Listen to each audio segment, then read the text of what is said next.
Bueno,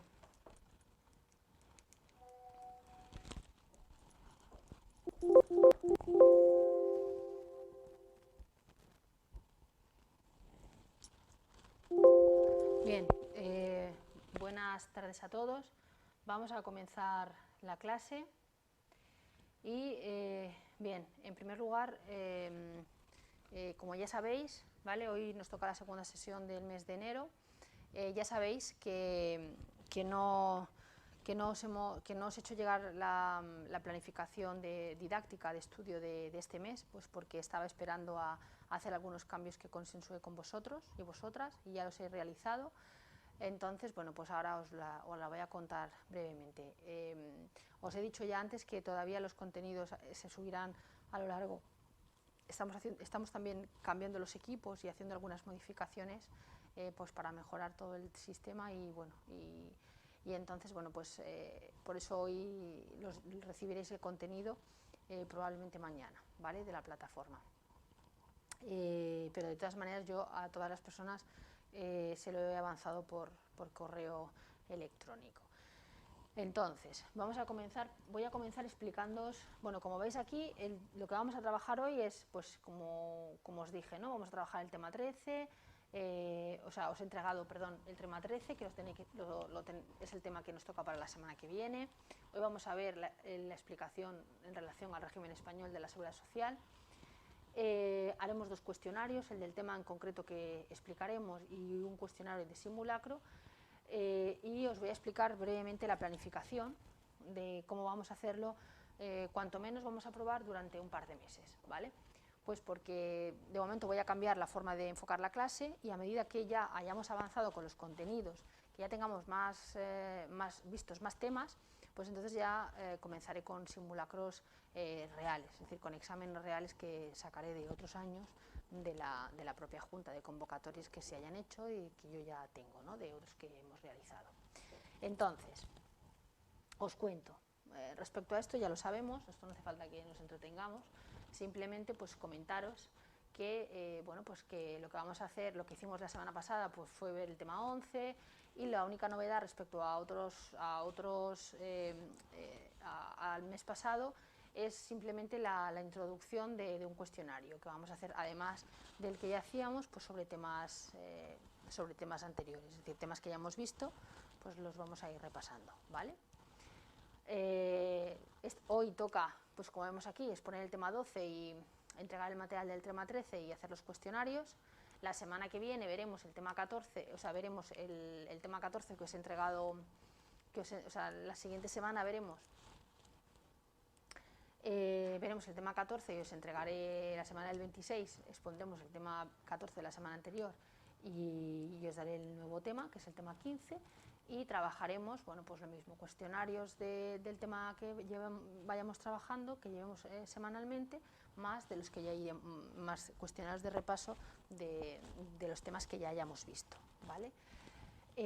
No voy a hacer simulacros a final de mes, como hacía, de 60 preguntas, pues ya lo he dicho antes, ¿vale? Pues porque creo que para hacer eso es mejor que vosotros realmente bueno, pues, hayáis visto más contenido de lo que es el programa de la oposición, ¿vale? Cuando ya llevemos más temas o ya hayamos dado una vuelta completa a todo el temario, entonces sí merece la pena hacer test de los exámenes como tal, porque ya domináis más el temario, pero hasta ahora no merece la pena, pues porque se va mucho tiempo y de lo que se trata es de avanzar, de lo que se trata fundamentalmente es de avanzar, de ver temarios, de repasar, hasta que dominéis el contenido lo más rápido posible, ¿vale? La finalidad, como yo siempre digo, es que aprendáis lo más rápido posible y con la mayor facilidad, ¿vale? Entonces yo creo que con los test, hacer muchos cuestionarios sobre las preguntas del contenido, del temario, de las leyes, porque a fin de cuentas son preguntas que están sacadas de las leyes, os ayudan a memorizar las leyes. Entonces no tiene otra finalidad que es ayudar en la consolidación de los aprendizajes. Bien, vamos a ver hoy el tema 12, ¿vale? El tema 12 básicamente se centra en revisar todo lo que es el sistema español de la seguridad social, ¿vale? aunque evidentemente estamos hablando de nuestra comunidad autónoma, de Andalucía. El sistema español de la seguridad social, pues según se recoge la Constitución, es algo que surge del Estado español, pues para todos los españoles, ¿no? Para toda la ciudadanía española, desde el punto de vista de darle cobertura y unas prestaciones de seguridad social y de prestaciones sociales mínimas para poder vivir, ¿vale? Y de ahí surge, esa es la idea, o digamos que ese es el artículo de la Constitución y esa es la intención, cuando realmente se diseña, se elabora y se lleva a cabo este sistema de régimen de seguridad social, ¿vale?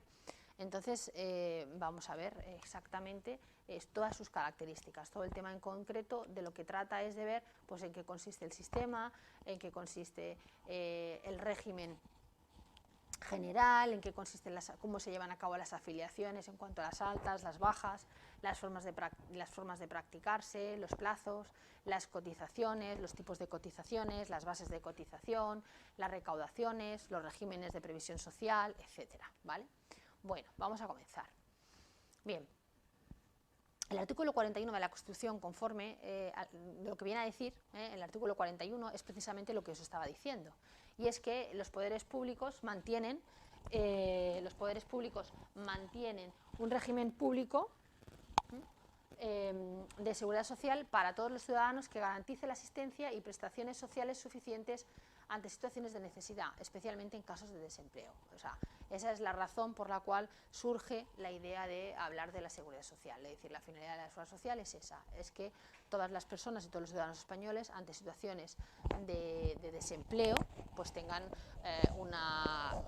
garantizada una asistencia y unas prestaciones mínimas sociales que puedan necesitar en sus viviendas o en sus vidas, ¿vale?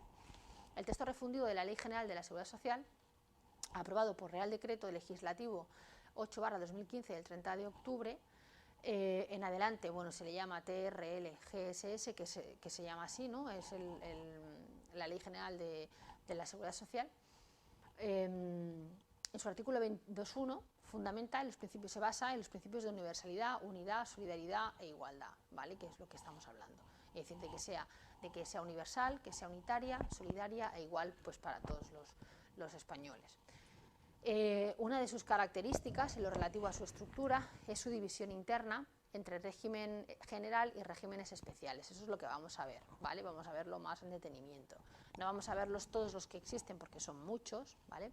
Pero sí vamos a ver, bueno, mínimamente un resumen que yo he hecho de aquello que me ha parecido más llamativo, ¿vale?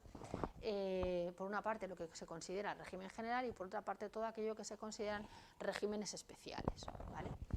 Bien, el primero, pues hay una clasificación inicial que se establece en dos grandes rasgos. Por una parte, el primero comprende básicamente a todos los trabajadores por cuenta ajena de la industria y de los servicios, ¿vale? Y los segundos se establecen en aquellas actividades productivas en que se haga preciso, a la vista de su naturaleza, sus peculiares condiciones de tiempo y lugar o la índole de sus procesos productivos, ¿vale? Bueno, actualmente existen los siguientes. Por una parte, el régimen especial de trabajadores del mar, el régimen especial de trabajadores autónomos, el régimen especial de trabajadores de la minería, del carbón, el régimen especial de estudiantes. Aquí se refiere básicamente a todo el tema de lo que son los universitarios, ¿vale? Todo el tema de estudiantes universitarios, este tipo de colectivo. Los regímenes especiales de funcionarios civiles de Estado.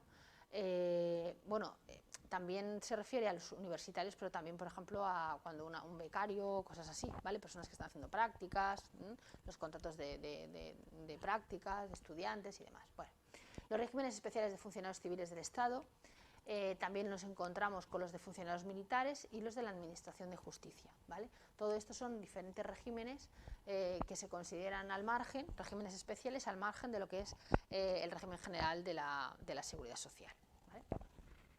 Bien, el artículo 149.1 y 17 de la Constitución atribuye al Estado la competencia exclusiva sobre la legislación básica y el régimen económico de la seguridad social, sin perjuicio de la ejecución de sus servicios por las comunidades autónomas.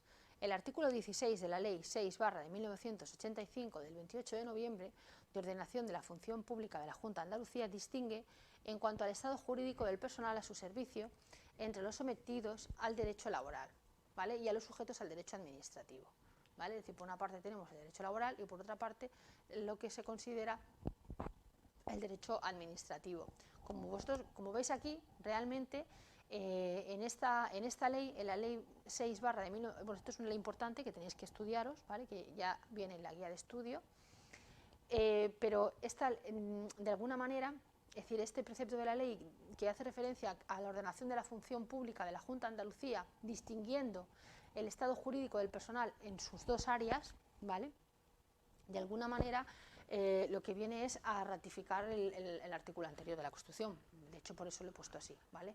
Es decir, digamos que de una parte la Constitución recoge o se le atribuye al Estado la competencia exclusiva sobre la legislación básica y el régimen económico, ¿vale?, de la seguridad social, pero luego cada comunidad autónoma puede, como dice aquí, sin perjuicio de la ejecución de sus servicios por las comunidades autónomas, es decir, que en base a sus servicios, en base a lo que se necesite en cada comunidad autónoma, bueno, pues puede definir, ¿no? Puede llevarlo a cabo o acometerlo con sus diferencias, ¿sí? Entonces, el artículo 16 de la Ley 6 barra de 1985 del 28 de noviembre de ordenación de la función pública de la Junta de Andalucía distingue en cuanto al estado jurídico, como digo, es decir, que de toda esta ley, en concreto la ordenación de la función pública de la Junta de Andalucía distingue en esas dos vertientes. Por una parte, en cuanto al derecho laboral y en cuanto al derecho administrativo, en lo que se refiere a los funcionarios de carrera, los funcionarios eventuales, los interinos, etcétera, ¿vale? Bien, continuamos.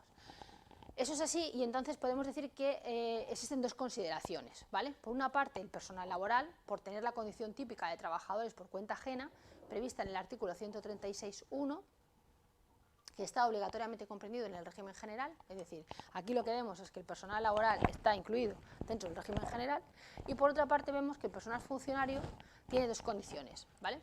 Por una parte tenemos los funcionarios de nuevo ingreso de las comunidades autónomas, de acuerdo con el artículo 136.2.1 de la Ley de la Seguridad Social, que se declaran expresamente comprendidos en el régimen general, y por otra parte los funcionarios de Estado transferidos a las comunidades autónomas, que hayan ingresado o ingresen voluntariamente en cuerpos o escalas propios de la comunidad autónoma de destino, ¿vale? Cualquiera que sea el sistema de acceso, también serán objeto de esa declaración, según ese artículo, ¿vale? Es decir, que nos encontramos por un lado los que son de nuevo ingreso de una comunidad autónoma, están dentro del régimen general, pero después los que van siendo transferidos, ¿vale?, por diferentes cuerpos o escalas, también participarán de eso, ¿vale? Bien, y tienen sus propias mutuas, ¿vale?, que eso ya lo sabemos. Por ejemplo, MUFACE es la mutua del funcionario de la Administración Civil del Estado, ¿no?, en la que agrupa el colectivo de funcionarios más numeroso. MUGEJU, pues la Mutualidad General Judicial, que comprende a los funcionarios de la Administración de Justicia. ISFAS, el Instituto Social de las Fuerzas Armadas, en el que se integran los funcionarios de la Administración militar, ¿vale? Aquí tenemos tres grandes grupos de lo que se consideran diferentes mutuas, ¿vale? Bien, el título 11 de la Seguridad Social dice que sin perjuicio de la aplicación del título 1 bajo la rúbrica Norma General del Sistema de la Seguridad Social, es común directa o indirectamente a todos los regímenes. Además del colectivo anteriormente señalado, la ley en su artículo 136.2 dispone de modo expreso la adscripción de los siguientes grupos, ¿vale? Es decir, que ya he dicho que está el artículo 11, aparece la norma general, pero después hay un montón de excepcionalidades, ¿vale?, de regímenes especiales. Nosotros vamos a ver aquí, yo he puesto aquí entre otros, porque hay muchos, ¿eh? Ya he explicado antes que yo os voy a explicar algunos, pero que hay muchos más, ¿vale? Entonces, por ejemplo, nos encontramos con los trabajadores incluidos en el sistema especial para empleados de hogar, por ejemplo, los empleados de hogar, los que trabajan por cuenta ajena en el sector agrario, ¿vale? Los trabajadores que también trabajan por cuenta ajena, que son socios trabajadores de sociedades de capital, que tienen sociedades patrimoniales, sociedades de capital, ¿vale? Sociedades de capital, no es lo mismo. Aun cuando sean miembros de su órgano de administración, si el desempeño de este cargo no conlleva la realización de funciones de dirección y gerencia de la sociedad, ni posean su control en los términos previstos en el artículo, ¿vale? Se les considerará trabajadores por cuenta ajena, y los socios trabajadores de esas sociedades, aunque sean miembros de ese órgano, pero siempre que su cargo no implique la realización de funciones y gerencia dentro de la organización, ¿vale? Bien, estos consejos y administradores quedan excluidos de la protección por desempleo, es decir, están incluidos dentro de la Seguridad Social, como hemos dicho aquí, pero no se considerarán, o sea, están incluidos dentro de lo que se considera, es decir, son trabajadores por cuenta ajena, ¿vale?, pero no se van a considerar digamos, con la protección por desempleo y del Fondo de Garantía Salarial, ¿vale? No van a tener desempleo, derecho de desempleo ni el Fondo de Garantía Salarial, ¿de acuerdo? Bien, luego tenemos los asimilados a trabajadores por cuenta ajena, los ex trabajadores de las sociedades laborales que por su condición de administradores de las mismas realicen funciones de dirección y gerencia de la sociedad, siendo retribuidos por ello o por su vinculación simultánea a la sociedad laboral, mediante una relación laboral de carácter especial de alta dirección y no posean su control en los términos previstos por el artículo. Estos también estarán excluidos, ¿vale? O sea, estarán dentro del régimen de la social, pero estarán excluidos de lo que se considera la protección por desempleo y también lo que se considera el Fondo de Garantía Salarial, ¿vale? Salvo, como dice aquí, cuando el número de socios de la sociedad laboral no supere, ¿vale? No sea superior a 25, ¿vale? ¿De acuerdo? El personal contratado al servicio de notaría, registro de la propiedad y demás oficina o centros similares. Eso se considerarán que están adscritos dentro del régimen de la seguridad social. Los trabajadores que realicen las operaciones de manipulación, empaquetado, envasado y comercialización del plátano, tanto si dichas labores se llevan a cabo en el lugar de producción del producto como fuera del mismo. Ya provengan de explotaciones propias de terceros o se realicen individualmente o en común mediante cualquier tipo de asociación o agrupación, incluidas las cooperativas en sus distintas clases, ¿vale? La ley 26 de 1975 del 31 de julio, incluida en el texto refundido, contenía en su disposición adicional segunda su mandato al Gobierno para disponer la integración en el régimen general o en los especiales de los regímenes de trabajadores ferroviarios. Esto es lo que decía, ¿no? Es decir, que aparte de lo que hemos visto, hay un texto refundido o leyes especiales, regímenes de leyes especiales, en las que aquí nos encontramos, por ejemplo, por regímenes de trabajadores ferroviarios, de artistas, toreros, representantes de comercio, escritores de libros, jugadores profesionales de fútbol, ¿vale? Que, bueno, pues que de alguna forma están integrados dentro del régimen general, algunos casos dentro del régimen general u otros en regímenes especiales, ¿vale? Como regímenes de trabajadores especiales, ¿vale? Aquí tenemos un ejemplo, ¿no? Que, por ejemplo, todo lo que aquí aparece anteriormente se considera que se integra en el régimen de autónomo, excepto los escritores de los libros, ¿vale? Todo lo que son escritores de libros no se incorporarían a ese régimen general, ¿vale? Se considerarían que están en régimen de autónomos. Bien, otros colectivos integrados en el régimen general en virtud de disposiciones específicas son los ciclistas profesionales. Los ciclistas profesionales vienen regulados por su Real Decreto 1820, esto aquí falta un 1, ¿vale? De 1991, del 27 de diciembre, al personal incluido en la Mutualidad Nacional de Previsión de la Administración Local, y los jugadores profesionales de balonmano. Es decir, aquí estos dos colectivos, que son los ciclistas y los jugadores de balonmano, pues vienen incluidos en un colectivo de un régimen general específico, ¿vale? Bien, el Real Decreto 287 de 2003 del 7 de marzo apreció la existencia de diversos colectivos de deportistas profesionales pendientes de la aludida integración. Por esta razón, con respecto a estos, en aras de una economía normativa y por motivos de seguridad jurídica, esta norma integra a todos ellos en el régimen general de la Seguridad Social, en lugar de continuar espaciando la integración y dando origen a sucesivos reales decretos de contenido coincidente. Es decir, que de alguna forma lo que se vino a hacer es que con este Real Decreto todos aquellos deportistas que de alguna forma, todos aquellos colectivos que se consideran deportistas pero que no están aglutinados en los regímenes por definición, ¿vale? No vengan en los regímenes especiales desarrollados para deportistas, pues bueno, digamos que este Real Decreto se considera como un cajón estante para meter aquello que no cabe, ¿no? Que cumple más o menos las mismas características, pero para no ir enumerando todas las posibles actividades o categorías profesionales relacionadas con todo lo que pueda haber dentro del deporte, ¿vale? Pues entonces se elaboró esa ley para hablar de lo que se consideran deportistas profesionales, ¿vale? Bien, seguimos. El Real Decreto 1614-2007, del 7 de diciembre, dice que quedan asimilados a los trabajadores por cuenta ajena a efectos de su inclusión en el régimen general de la Seguridad Social los miembros de la orden religiosa de los testigos de Jehová. Bueno, esto es una modificación, ¿vale? Esto que yo he copiado aquí es una modificación que se hizo en un Real Decreto en el año 2007, eso ya existía anteriormente, pero en concreto ese año lo que se hizo fue incluir a los testigos de Jehová. Es decir, ya había un Real Decreto en el cual todo lo que eran las órdenes religiosas, todo lo que son órdenes religiosas en general, no solamente de Jehová, sino el cristianismo, pues las diferentes modalidades que puedan existir de posibles religiones, ¿no? Pues de alguna forma se consideran, son consideradas como empresas, ¿vale? Para que me entendáis. Entonces, como tal, se aplican con un régimen de autónomo, y los que trabajan allí dentro, pues con su régimen general de las horas, o sea, con régimen de autónomo, y los otros como régimen general de la seguridad social, como por cuenta ajena, ¿vale? Todos los que forman parte de esa institución, para que me entendáis, ¿vale? Porque de alguna forma esa institución religiosa es como una empresa, ¿vale? Así es como la tiene concebida la seguridad social, como una empresa, ¿no? De hecho, si veis este Real Decreto, en este Real Decreto lo especifica, ¿vale? Especifica el concepto, especifica su base de cotización, especifica todo, ¿vale?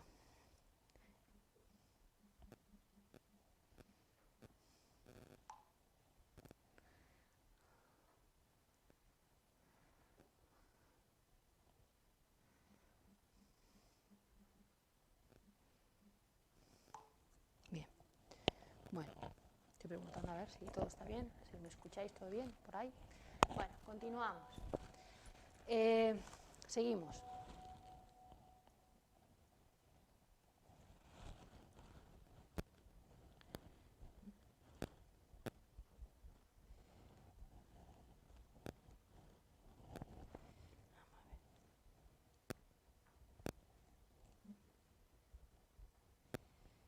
Vale, ok, perfecto, dice. Bueno, la afiliación reúne, la afiliación, ¿vale?, es el acto administrativo por virtud del cual un individuo comprendido en el campo de aplicación de la seguridad social adquiere obligatoriamente la condición de afiliado con carácter vitalicio general y exclusivo a los efectos que de esta situación se puedan derivar, ¿no? Entonces, decimos que la afiliación reúne las siguientes características. Es obligatoria para las personas que realicen alguna actividad económica, ya sea como trabajadores por cuenta ajena o por cuenta propia o similares. Es única y general, aunque dentro de ellas existan regímenes especiales.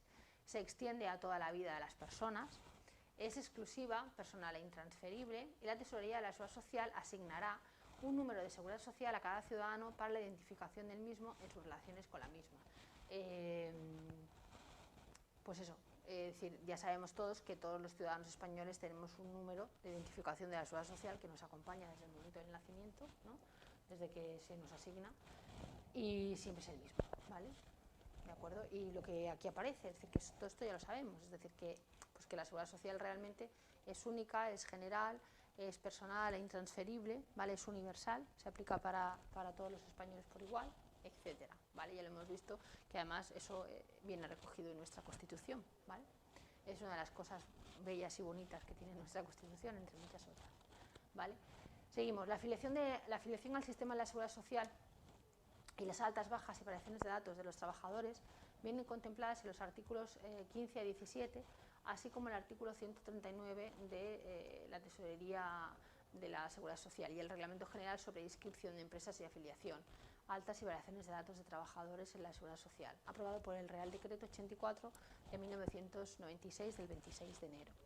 La adhesión al sistema red, ¿vale?, es el sistema que de alguna forma se definió pues para hacer esas gestiones, ¿vale? Es decir, y eso se sacó, como he puesto ahí, como os explico ahí, a través de un Real Decreto.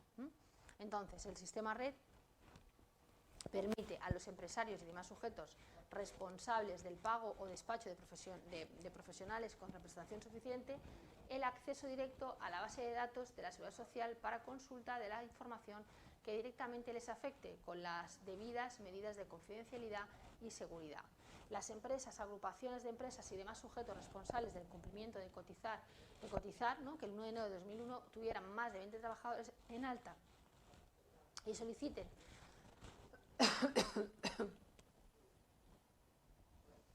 soliciten u obtengan reducciones, bonificaciones o cualquiera otros beneficios en las bases, tipos y cuotas de la Seguridad Social y conceptos de recaudación conjunta con las mismas para admitir o mantener tales beneficios. La obligación de incorporarse al sistema red será a partir del 1 de enero, ¿vale?, de resolución del 26 de septiembre de 2001. Bueno, pues ya lo sabéis, que el sistema red es el sistema mediante el cual las empresas hacen sus bonificaciones, sus altas a la Seguridad Social, digamos que es el sistema que está definido así, ¿vale?, dentro del Estado español, pues para que todas las empresas lo utilicen, y de esa forma pues la información llega en tiempo real, ¿vale?, sin imaginaros el desbarajuste para tener las notificaciones de la información, ¿vale? Bien, seguimos. Dice, según el Real Decreto 84 de 1996, del 26 de enero, se aprueba el Reglamento General sobre inscripción de empresas y afiliación, altas, bajas y variaciones de datos de trabajadores en la Seguridad Social. Los trabajadores por cuenta propia o asimilados comprendidos en el campo de afiliación del sistema de la Seguridad Social que inicien su actividad como tales y no se encuentren ya afiliados estarán obligados a solicitar su afiliación a la misma. Según el artículo, es decir, que toda aquella persona que no esté afiliada, pues solicita su afiliación, está obligado, ¿vale? Está obligado a solicitarla. Ya he dicho que todo el mundo tiene su propio número de afiliación a la Seguridad Social y además ese número le acompaña toda la vida. Según el artículo 15.2 del texto refundido de la Ley del Estatuto de los Trabajadores aprobado por Real Decreto Legislativo, el Real Decreto Legislativo 2 de 2015 del 23 de octubre, adquirirá la condición de trabajadores fijos cualquiera que haya sido la modalidad de su contratación los que no hubieran sido dados de alta en la Seguridad Social una vez transcurrido un plazo igual al que legalmente hubiera podido fijar por el periodo de prueba, salvo que de la propia naturaleza de las actividades o de los servicios contratados se deduzca claramente una duración temporal de los mismos. Todo ello sin perjuicio de las demás responsabilidades a que se tenga derecho, ¿vale? ¿Ok? Es decir, que el Estatuto de los Trabajadores recoge pues, que hay un periodo de prueba, ¿vale?, y que, bueno, y que según las propias actividades, pues también la empresa pues, tiene una duración, puede perfectamente aplicar una duración temporal a la contratación, ¿vale?, pues porque hay una temporalidad en el trabajo, ¿vale? Bien.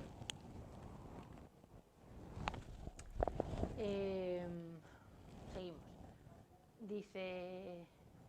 El artículo 26 del Real Decreto 84/de 1996 también dice que puede practicarse de oficio por las direcciones provinciales de la Tesorería General de la Seguridad Social o administraciones de la misma, cuando por consecuencia de la actuación inspectora o cualquier otro medio se compruebe el incumplimiento de su obligación por parte de la empresa, es decir, que la Dirección Provincial de la Tesorería General de la Seguridad Social o las administraciones de la misma, cuando haya alguna actuación inspectora, pues evidentemente, y se compruebe el incumplimiento de la obligación por parte de la empresa, pues puede realmente practicar de oficio, ¿vale? Puede hacer cualquier inspección o actuación de oficio si lo considera competente, ¿vale?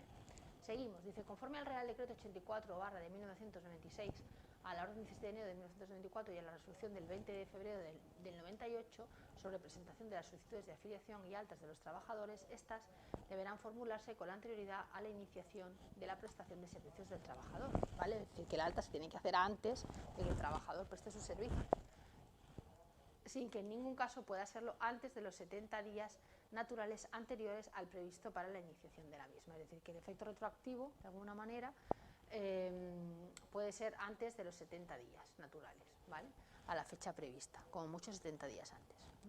Bien, también podrá presentarse la solicitud de afiliación y la documentación que deba acompañar a otra dirección provincial de la Tesorería General de la Seguridad Social o Administración de la Seguridad Social, o en los lugares previstos en el apartado 4 del artículo 16 de la Ley 339/2015, del 1 de octubre. Registros de cualquier órgano administrativo que pertenezca a la Administración General del Estado, oficinas de correo, representaciones diplomáticas u oficinas consulares de España, oficinas de asistencia en materia de registros, en cuyo caso la unidad u oficina ante la que se hubiere presentado la remitirá en el mismo día o al día siguiente hábil a la Dirección Provincial o Administración de la Tesorería General de la Seguridad Social, competente para practicar la afiliación. El empresario, el trabajador o, en su caso, quien hubiere prestado las solicitudes de afiliación, podrá exigir el correspondiente justificante, copia autentificada de los términos regulados en los artículos 16.3, 66.3 de la ley, ¿vale?, de la Ley 39/2015 del 1 de octubre, donde viene absolutamente todo, ¿vale? Cuando cojáis la ley y os la pongáis a revisar, veréis que en ella viene especificado todo, viene especificado los plazos de entrega, cómo se debe hacer, los trámites, o sea, la ley lo recoge todos los días, todo, ¿vale? Todo, porque claro, obviamente tiene que ser así, ¿eh? Formas de promover la afiliación. A instancias del empresario, los empresarios están obligados a solicitarla respecto de aquellos trabajadores que, sin haber estado anteriormente afiliados, empiecen a trabajar a su servicio. A instancias del trabajador, los trabajadores por cuenta propia que inicien su actividad como tales y no se encuentren ya afiliados, así como los que trabajen por cuenta ajena y sepan que sus empresarios no les ha inscrito, ¿vale? Tienen también obligación de solicitar dicha inscripción. Y también de oficio. La afiliación podrá efectuarse por las direcciones provinciales o administraciones de la Tesorería General de la Seguridad Social tras las actuaciones de la Inspección de Trabajo y la Seguridad Social, de los datos que aporten otros órganos de la Seguridad Social o por cualquier otro motivo se compruebe el incumplimiento de la obligación anteriormente referida. ¿De acuerdo? Es decir, esas son formas de cómo uno puede afiliarse, ¿vale? O bien a instancia de un empresario, o bien a instancia de trabajador, o bien de oficio. Bien, en el régimen general y por extensión en todos los de trabajadores por cuenta ajena, con algunas salvedades, el comunicar a la Tesorería General de la Seguridad Social las altas y las bajas de los trabajadores a su servicio es obligación, evidentemente, del empresario. Si éste incumpliera su obligación, podrán instarlas los propios trabajadores o causarlas de oficio la Tesorería General de la Seguridad Social, con las mismas consecuencias sancionadoras que la afiliación. Según el artículo 22 del Real Decreto Legislativo 5/2000 del 4 de agosto, por el que se aprueba el texto refundido de la Ley sobre infracciones y sanciones en el orden social, son infracciones graves comenzar la actividad sin solicitar la afiliación inicial o el alta de los trabajadores. También dice el artículo 21.3, la no comunicación en tiempo y forma de las bajas de los trabajadores y demás variaciones que les puedan afectar se consideraría una falta grave. Con arreglo al artículo 40, las faltas graves se sancionan con multa de entre 626 y 6.000 euros, las leves entre 60 y 625 y las muy graves entre 6.251 y 187.515 euros. O sea que imaginaros, ¿vale? Bueno, seguimos. Dice, cotización, bases y tipos, ¿vale? De acuerdo con el artículo 140 de la Tesorería de la Seguridad Social y con los preceptos similares contenidos en las normas reguladoras de los regímenes especiales, las altas solicitadas fuera de plazo no surten efectos retroactivos, ¿vale? El artículo 18, todos esos son datos importantes que la gente que se dedica a hacer todo este tipo de cosas, pues a hacer las altas, las bajas de las empresas, todas estas cosas, las asesorías y en fin, todas estas cosas, o cualquier persona que trabaje a nivel laboral en un departamento de recursos humanos, todas estas cosas las tiene que saber, ¿vale? El artículo 18 del mismo habla sobre la obligación de cotizar, ¿no? Y que nace desde el momento en que se inicia la actividad correspondiente con independencia de cuando se haya prestado la solicitud de alta. El Real Decreto 84 de 1996 del 26 de enero establece que las altas practicadas de oficio retrotraerán sus efectos a la fecha en que los hechos que las motiven hayan sido conocidos por la Administración, ratificando que la obligación de cotizar siempre nacerá desde el día en que se inició la actividad, salvo que por aplicación de oficio de la prescripción no fueran exigibles ni admisibles las cuotas correspondientes. ¿De acuerdo? Bien, las bajas. Igualmente, ¿vale? Ahora vamos a ver la cotización de las bases y los tipos. Bueno, ya lo hemos visto antes, ¿no? Hemos comenzado hablando sobre la cotización, ¿vale? La tenemos aquí. Y ahora vamos a hablar sobre las bajas, ¿no? Las bajas igualmente solo causan efecto desde la fecha de cese en el trabajo cuando se han comunicado en el modelo oficial y dentro del plazo establecido para cada régimen. De lo contrario, subsiste el deber de cotizar hasta que sean cumplidos ambos requisitos. Los procedimientos de afiliación altas y bajas son muy similares. Los tres constan de solicitud y reconocimiento. La regulación de estos procedimientos se encuentran en los capítulos cuarto y quinto del título 2, del título segundo, ¿vale? Desde el artículo 21 al 32 del Real Decreto, ¿vale? En este Real Decreto, ¿de acuerdo? En este Real Decreto 84/1926 del 26 de enero se recogen los procedimientos de afiliación altas y bajas, ¿vale? En sus diferentes solicitudes y la regulación de dichos procedimientos, que abarca desde el artículo 21 hasta el 32, ¿vale? En esos dos capítulos. Bien, los plazos establecidos para realizar las altas y las bajas son los siguientes. Por un lado tenemos las bajas. La solicitud debe presentarse dentro del plazo de 6 días naturales, siguientes al día del cese en el trabajo o en que se produzca la variación de datos, ¿vale? Eso las bajas. Las altas deben de presentarse la solicitud con carácter previo al comienzo de la presentación de servicios por el trabajador, con un plazo máximo de antelación al comienzo de la prestación de 70 días naturales, ¿vale? Y yo digo una cosa, ¿no? Vosotros podéis preguntaros, ¿y yo que voy a trabajar como administrativo de la Junta de Andalucía tengo que saber esto? Pues sí, tienes que saber esto, ¿no? Y yo os voy a explicar por qué. Ya os he explicado muchas veces, en muchas clases, que vosotros vais a ser auxiliares administrativos, ojo, he dicho administrativos y me he confundido, perdonad, auxiliares administrativos de la Junta de Andalucía, y como la Junta de Andalucía es una organización, ¿vale? Como cualquier otra organización, la única diferencia es que las personas que ahí trabajan prestan un servicio a la ciudadanía, ¿vale? Trabajan en la función pública, trabajan ofreciendo un servicio en la administración pública a la ciudadanía, pues esa es la única diferencia, pero sus labores son como cualquier empresa. Eso implica que tenemos que aprenderlo todo, tenemos que aprender desde cómo funcionan los presupuestos, desde cómo funciona la seguridad social, cómo funcionan las altas, las bajas, todo. ¿Por qué? Pues porque no sabemos dónde nos van a asignar. Una vez que vosotros aprobéis la posición, salen las plazas vacantes y os toca en el departamento, ministerio, delegación, donde os toque. Allá donde os toque tenéis que ir. Entonces tenéis que estar preparados para poder desempeñar cualquier trabajo en cualquier área dentro de lo que es la propia Junta de Andalucía, ¿vale? Entonces por eso tenéis que saberos también el régimen, obviamente el régimen de la seguridad social, ¿vale? Igual que vimos el tema económico, el tema hace 2 semanas, fue la semana pasada o la anterior, el tema 10, que vimos sobre el tema de los presupuestos y todo el tema de la contabilidad, cómo funcionaba la contabilidad, etcétera, pues tenemos que aprender cómo funciona la seguridad social por la misma razón, ¿vale? ¿De acuerdo? Seguimos. Esto es solamente para motivaros un poco, ¿no? Porque fijaros cuánto vais a aprender, ¿eh? Seguimos. Cotización, bases y tipos. Dice el régimen jurídico. El artículo 18, del artículo 18 al 20 y el 141 al 153 del texto refundido de la Ley General de la Seguridad Social, ¿vale? Ahí aparece el texto refundido de... o sea, cuando hablamos de cotizaciones, bases y tipos, en uno de los sitios donde todo eso nos aparece definido es en el artículo 18 al 21 y el 141 al 153 del texto refundido de la Ley General de la Seguridad Social, ¿vale? En esa ley, en esos artículos, habla sobre la cotización de las bases y los tipos. Bien, el Real Decreto 2064 de 1995 del 22 de diciembre, en ese Real Decreto se aprueba el Reglamento General sobre cotización y liquidación de otros diferentes derechos de la Seguridad Social. Asimismo, en el Real Decreto 1415 de 2004 del 11 de junio se aprueba el Reglamento General de Recaudación de la Seguridad Social, ¿vale?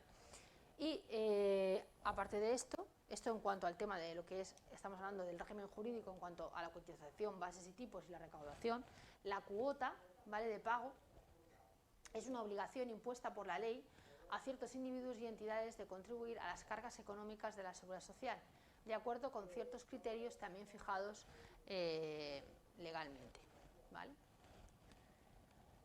Sujetos obligados y sujetos responsables. Bien.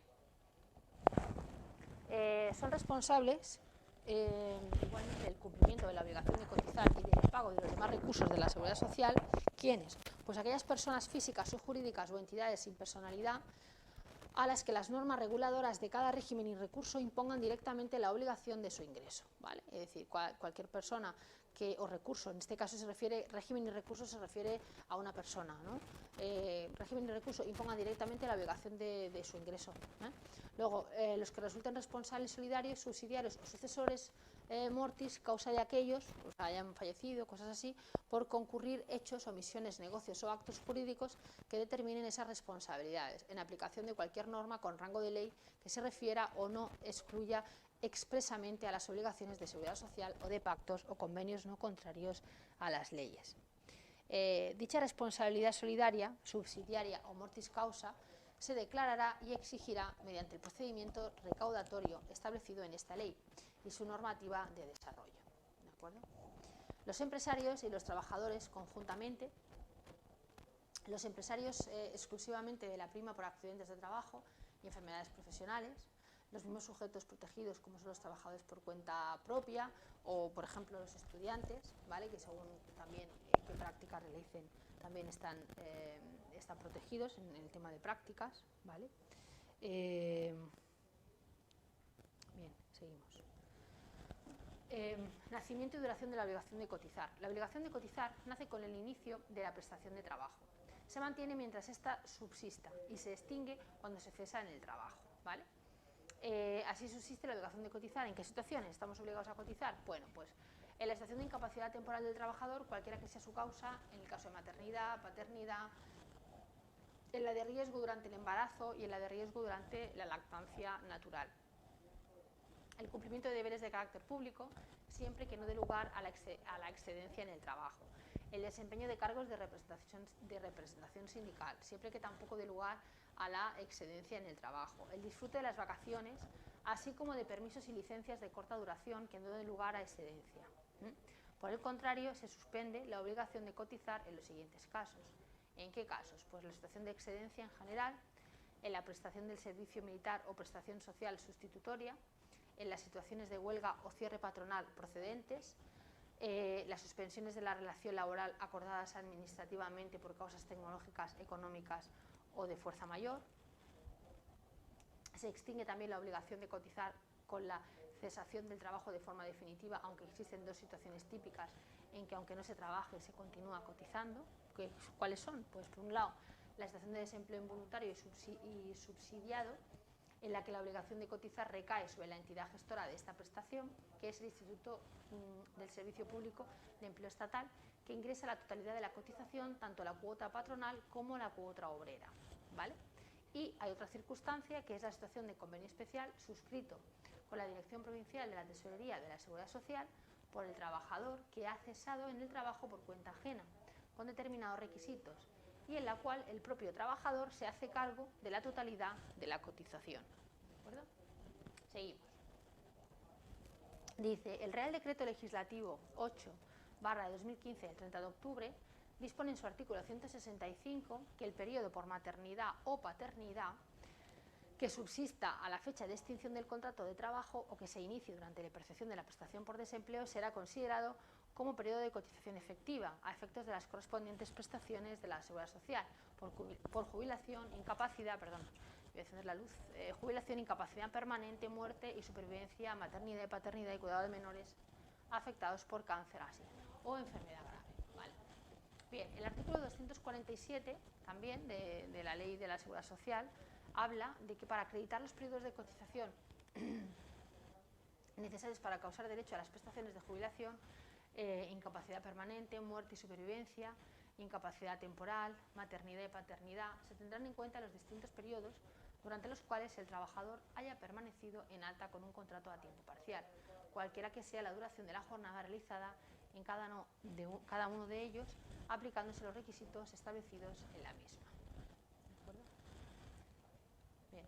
De conformidad con lo dispuesto en el artículo 24 de la Seguridad Social, la obligación del pago de las cuotas de la Seguridad Social prescribirá a los 4 años a contar desde la fecha en que preceptivamente debieron ser ingresadas.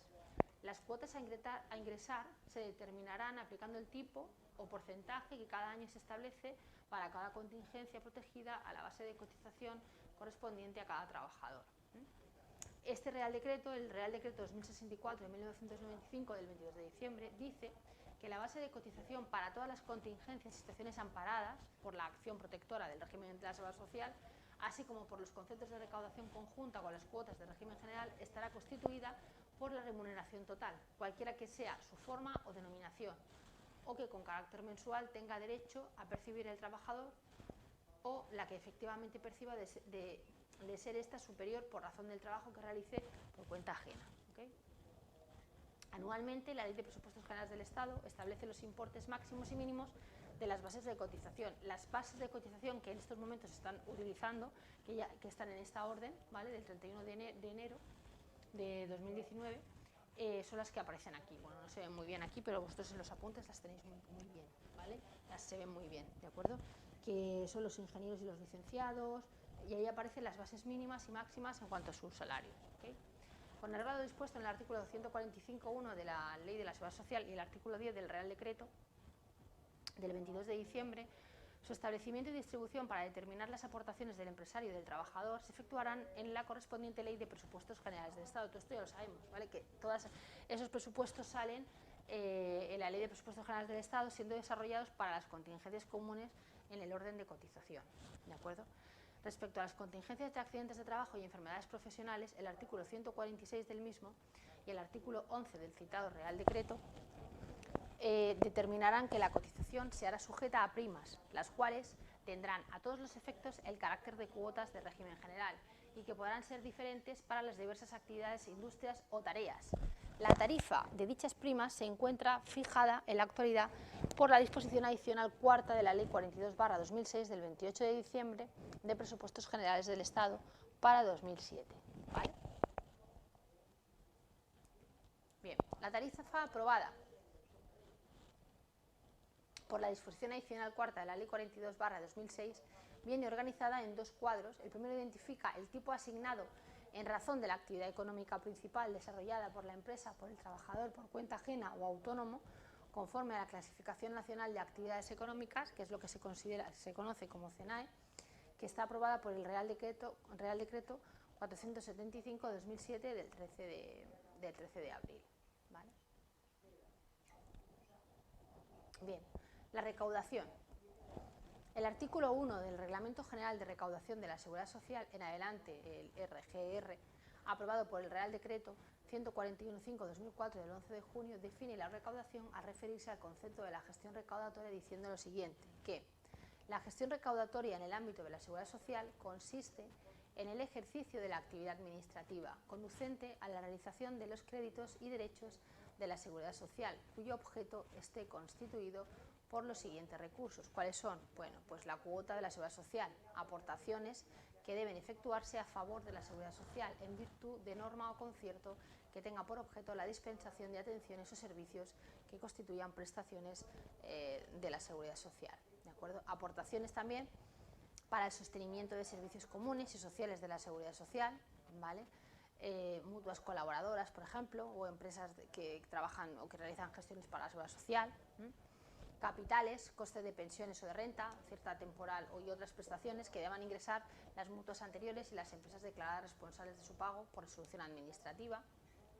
Y de todo ello, de conformidad con el artículo 58 del régimen general, o sea, la recaudación, el RGR, el ingreso de las deudas con la Seguridad Social se efectuará mediante los sistemas de pago y las formalidades que se establezcan según la ley, ¿vale?